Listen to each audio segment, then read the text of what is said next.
توالت مدرسه سرد بود، سفیدی زنندش با قرمزی پخش شده تضاد داشت. وحشتی سرد آمنه را گرفت. دستش می‌لرزید وقتی دستمال خونی را برمی داشت. این طبیعی نبود. این مثل درد ماهانه همیشگی نبود. این فرق داشت. این ترس بود.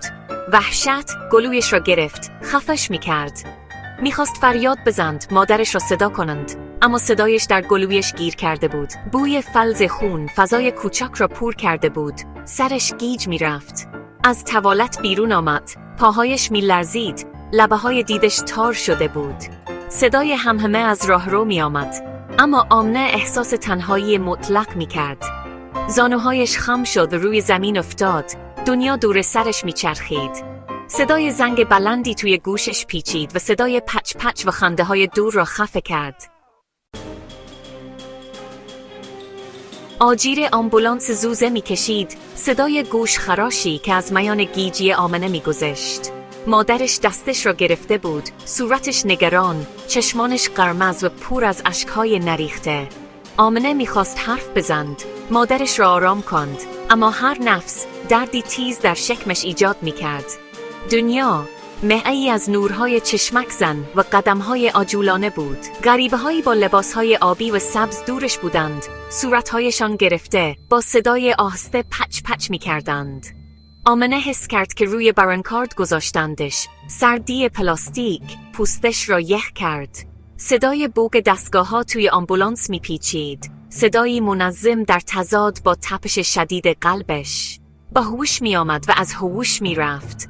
هر لحظه ترکیبی گیج کننده از درد و ترس بود. دنیا کوچک و کوچکتر می‌شد، بهش نزدیک می‌شد و آمنه احساس وحشت عجیبی می‌کرد.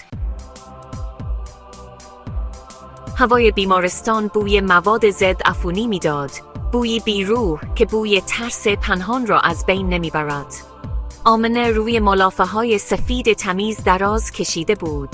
بدنش میدان جنگ درد و گیجی بود. دکترها با صورتهای نگران می آمدند و می رفتند.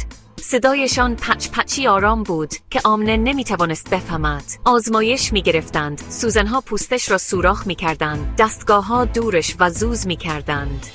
زمان بی‌معنی شده بود، هر لحظه به اندازه یک عمر انتظار و بیخبری طولانی می شد. آمنه دست مادرش را محکم گرفته بود، از حضورش قدرت می گرفت، با اینکه ترس آرامشش را از بین می برد.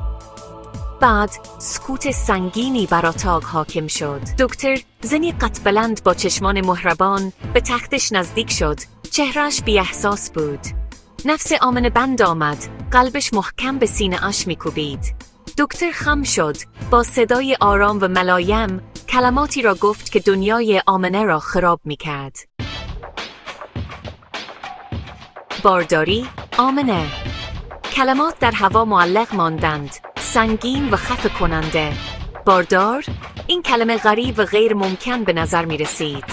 آمنه جوان بود، فقط 16 سال داشت.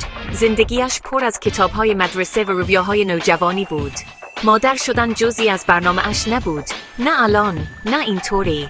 این کار مثل موج سهمگینی از ناباوری به او هجوم آورد. این نمی توانست اتفاق بیفتد. اشتباه بود، یک شوخی بی‌رحمانه.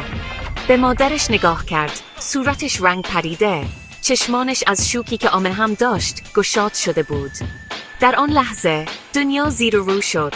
آینده‌ای که آمنه تصور می‌کرد، آینده‌ای پر از دانشگاه و سفر، جلوی چشمانش فرو ریخت. به جای آن، ناشناخته‌ای بزرگ و ترسناک، پر از بیخبری و ترس، جلویش گسترده شد و در اعماق وجودش کرسوی کوچکی از زندگی رشد می‌کرد.